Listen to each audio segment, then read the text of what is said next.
Saint Luke, also known as Luke the Evangelist, is one of the four authors of the New Testament Gospels. He is traditionally believed to be a physician and a companion of Saint Paul. Saint Luke is credited with writing the Gospel of Luke and the Acts of the Apostles, which provides a two-part account of the life of Jesus and the early Christian church. The Gospel of Luke emphasizes compassion, forgiveness, and the inclusion of marginalized groups. In this series, Father Benoit Standaert unpacks the writings of Saint Luke, bringing to us a greater understanding of this evangelist and his writings. As we approach Advent, this series would be instrumental in our preparation for the Gospel according to Saint Luke.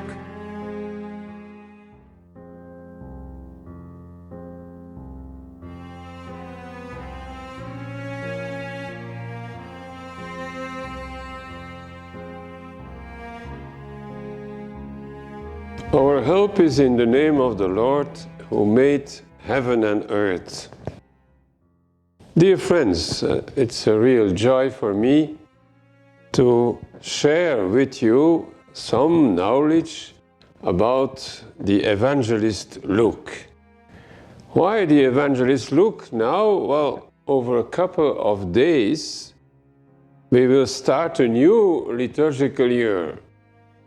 As you know, we have liturgically 3 years, a year A, a year B, a year C.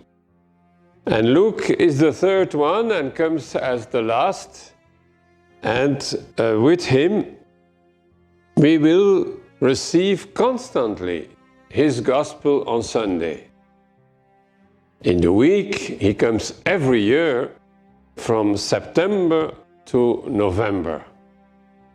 But on Sunday, he comes on some feast days more than the others, sometimes, and he has his own cycle in the year that we enter in the first Sunday of the Advent.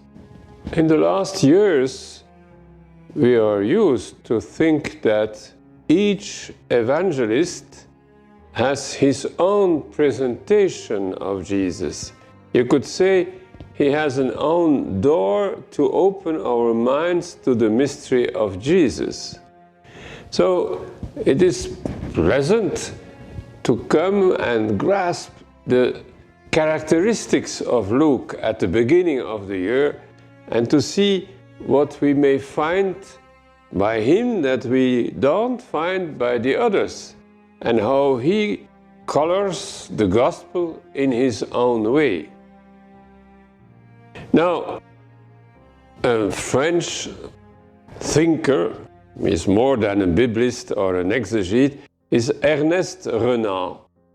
And he said, the greatest book is the book of Matthew.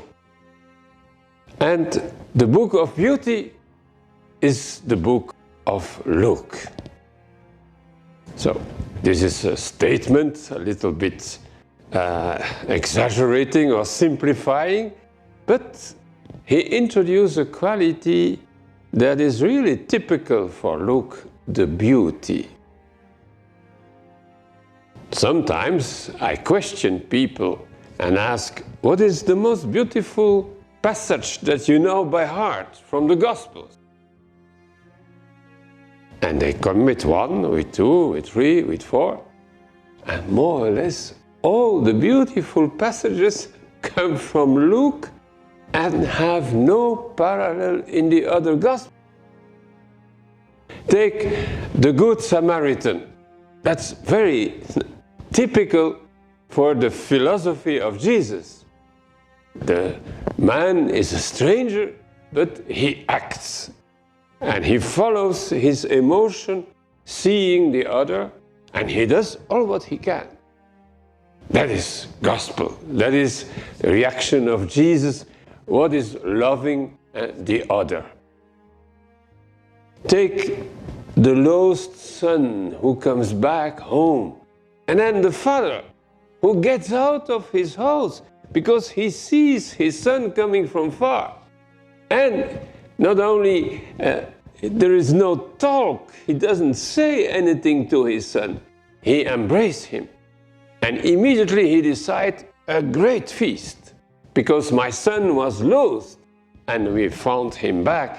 My son was dead and he is risen. Well, this is a parable that we all know. And we know it also in the imagery. Things at Rembrandt. He's probably the one who has fixed the best, the most of the expressive narratives of Luke. Let us give another example, very typical, is the disciples of Emmaus. They come in Emmaus, and he takes the bread and breaks the bread, and they recognize him. Normally, he should not do that. But he's the stranger who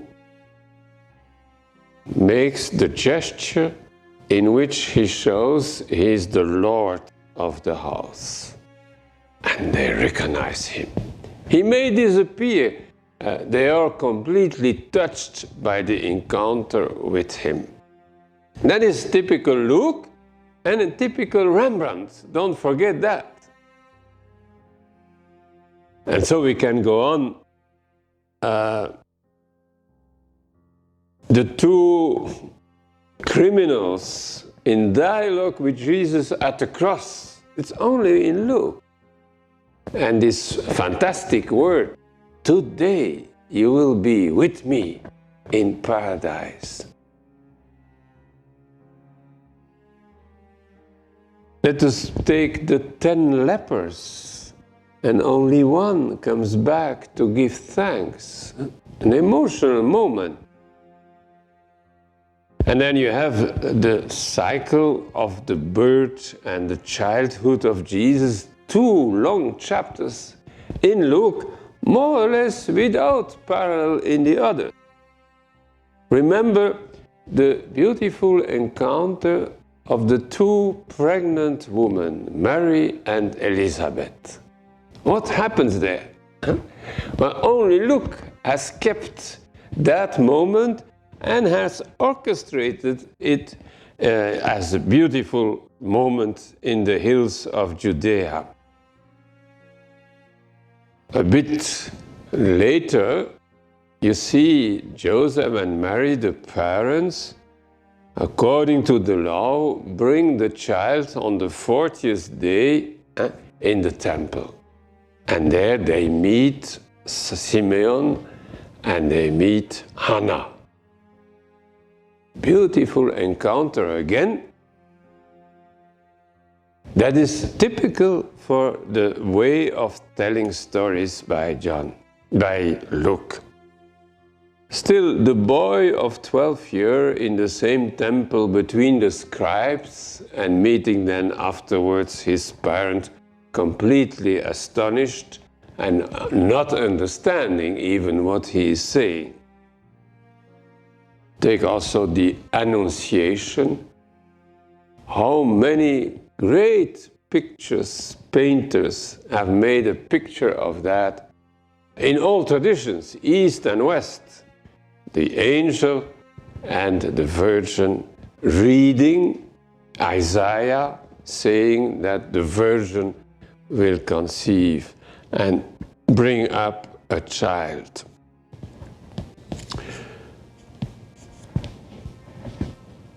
Especially the moments where the Virgin Mary is present, especially in the beginning, has made Luke as the painter of the Holy Virgin. And that has become a picture in itself. The painters paint, the painter Luke painting the Holy Virgin. Very famous is Roger van der Weyden, an immense picture. And you see Luke sitting at one side and the Virgin with the child at the other side, and a complete view on the channels and on the cities in the far. Well, the important thing is we remember those easily, and those stories are only in Luke. And he has a special emotional quality to bring that in his narratives. Now, in a second moment, I would like to expose that behind those stories, there is a model that Luke is using constantly. And especially when he wants to say something very important, as a kind of disclosure experience. He will prepare that. And he will bring the story in such a way that it arrives in a major encounter. We not always perceive the preparation of the major encounter, because in the liturgy we get 10 verses, 12 verses, maybe 15 verses. But Luke is preparing his story more than 20 and sometimes more than 30 verses. And slowly he brings two heroes together, and then you have fire. Like the Emmaus disciples saying, our heart was full of fire when he explained to us the scriptures. That was in the past and before the complete meeting. And they said that at the second meeting. Let us look a little bit how Luke works when he prepares an encounter. He has the capacity of starting on two different places and many times also on two different times. So the book, his gospel, starts in the temple and with Zacharias and the encounter with the angel and the message. Well, weeks, months later, next episode, the same angel is there, but now in Nazareth and not in the temple. And now to a young lady, Mary.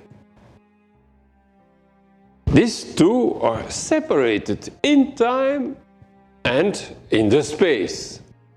And he will bring them together. What do we have to do? We must read Luke in its unity and not cut the three separated, because the third moment is the summum. Then Mary and Elizabeth, two pregnant women, after the visit of the same angel with Zacharias and the same angel with Mary, they stand before one another. And it is a splendid meeting. They speak to one another through their child still in the womb. Elizabeth recognizes that the child has been jumping in her womb.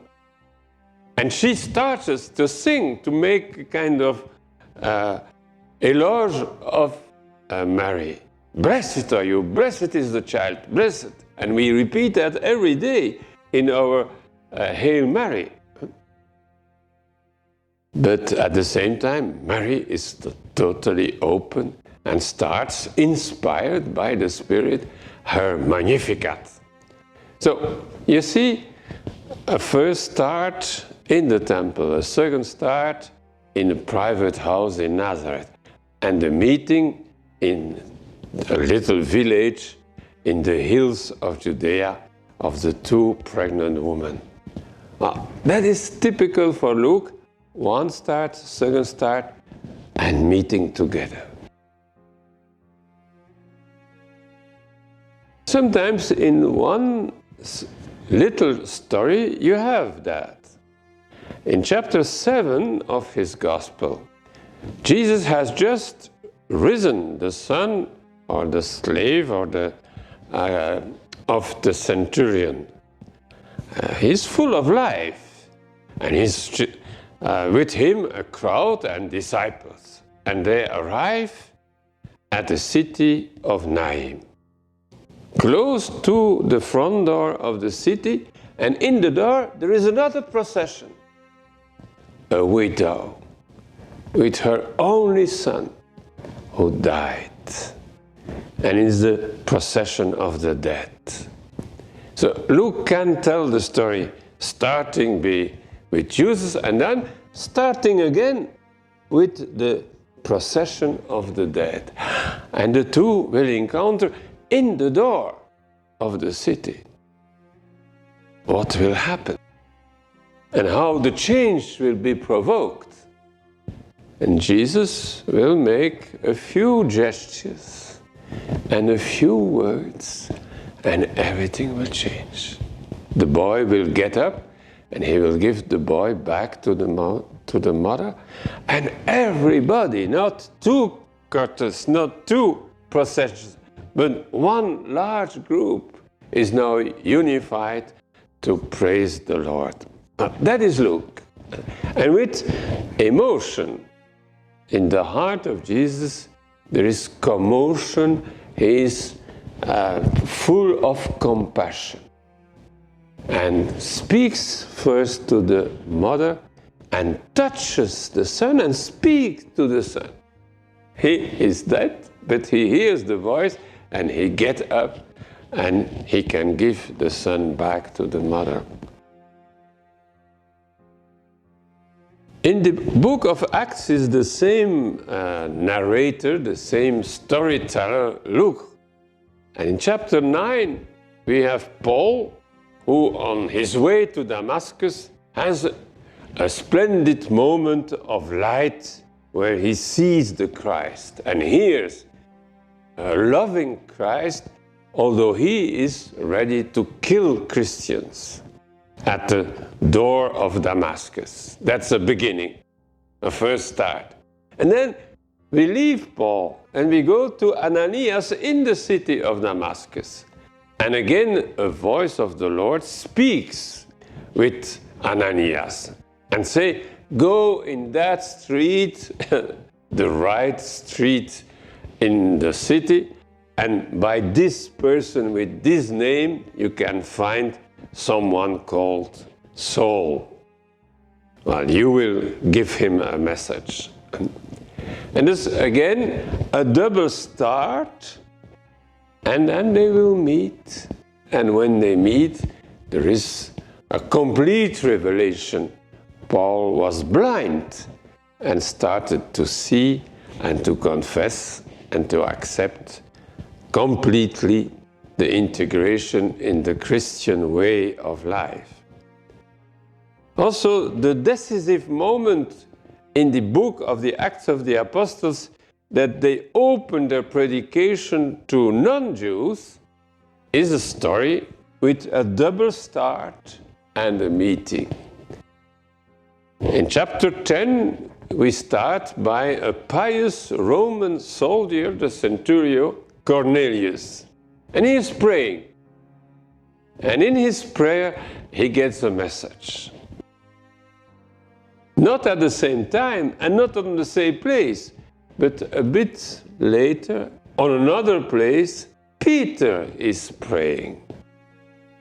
And he gets also a message with a vision. And he's invited to join pagans who will bring him to the house of Cornelius. And you see, double start, and then the meeting in the house of Cornelius. And it is a kind of Pentecost. Peter is speaking. They ask him, what do you have to say? And he announces the story of Jesus, the resurrection, the gift of the Spirit. And as he is speaking, the Spirit falls down. And everybody is touched by that Spirit, the Jews and the non-Jews. The Spirit makes no difference.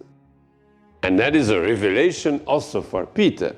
And you see, the quality of the narrator Luke, bringing from both sides and a kind of divine confirmation And the story will be repeated 3 times until it arrives in Jerusalem, with contestation and then the evidence of the Spirit speaking also in the mouth of those who were not Jews and not circumcised.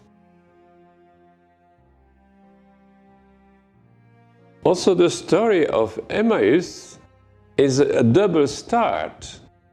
The 2 disciples leave Jerusalem in sadness, and someone else comes from everywhere and joins.